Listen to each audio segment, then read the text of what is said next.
विलास के ऊपर सवाल उठाते हैं, मैं उनको भी कहना चाहूंगा कि आपकी नाराजगी मेरी सराखों पर कोई दिक्कत नहीं। आपकी नाराजगी तो मेरे उस पिता से भी रही थी जब उन्होंने 2014 में एनडीए का साथ देने का काम किया। उस वक्त भी आप उनसे नाराज हुए थे, बिना इस बात को याद किए कि कैसे 2005 में उन्होंने अपनी पार्टी को समाप्त कर दिया, बिहार में मुस्लिम मुख्यमंत्री बने, इस बात की दावेदारी पेश करते हुए। तो आपकी नाराजगी मेरी सर आंखों पर, और मैं मुसलमान समाज के हर एक व्यक्ति से मैं कहना चाहूंगा कि आपकी नाराजगी मेरे सर आंखों पर हकीकत है कि मेरे नेता ने भी हमेशा समर्पण भाव से सामाजिक न्याय की लड़ाई लड़ने का काम किया था। मेरी रगों में भी उन्हीं का खून है, उन्हीं के संस्कार हैं। मैं भी उनकी उस सोच को उतनी ही ईमानदारी से आगे लेकर चलने का काम करूंगा।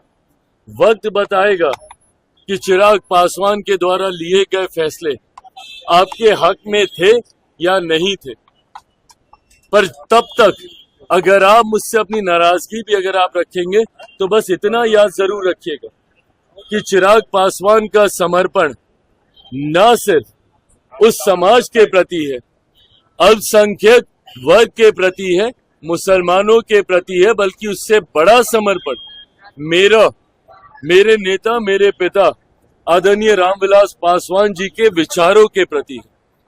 मेरा कमिटमेंट उनकी आइडियोलॉजी के साथ है और उनकी आइडियोलॉजी सामाजिक न्याय की रही है, और इसके साथ चिराग पासवान ने ना कभी समझौता किया था, ना कभी भविष्य में समझौता करेगा।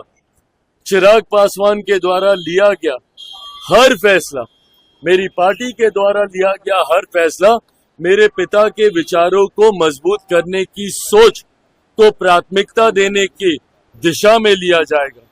समाज में सामाजिक न्याय को बढ़ाने की दृष्टि के साथ लिया जाएगा, समाज में सद्भावना को बढ़ाने की सोच के साथ लिया जाएगा, और सबको, समाज के हर वर्ग को बराबरी का मौका मिले, अवसर मिले, इस सोच के साथ लिया जाएगा।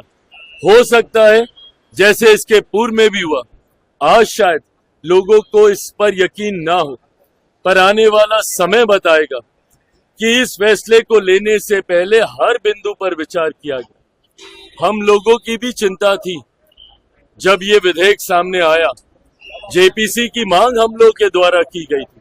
हम लोग चाहते थे कि इस पे एक विस्तृत चर्चा हो। पार्टी की तरफ से हमारे सांसद अरुण भारती जी ने जेपीसी में अपने पक्ष को रखने का काम किया। हर बिंदु पर हम लोगों ने विस्तार से चर्चा की।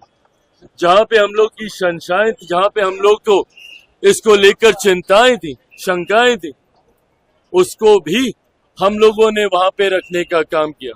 कई ऐसे सुझाव पार्टी के द्वारा दिए गए जिसको समिति ने स्वीकारने का काम किया, और इन तमाम बदलावों के बाद, इन तमाम सुझावों के बाद जिस नए स्वरूप में ये संशोधन विधेयक भारत की संसद में आया, इसके हर बिंदु पर अध्ययन करने के बाद ही लोक जनशक्ति पार्टी रामविलास ने इसका समर्थन करने का फैसला लिया है। मैं मानता हूं कि आने वाले समय में गरीब मुसलमानों के हित में ये विधेयक रहेगा, और समय इसको साबित भी करेगा।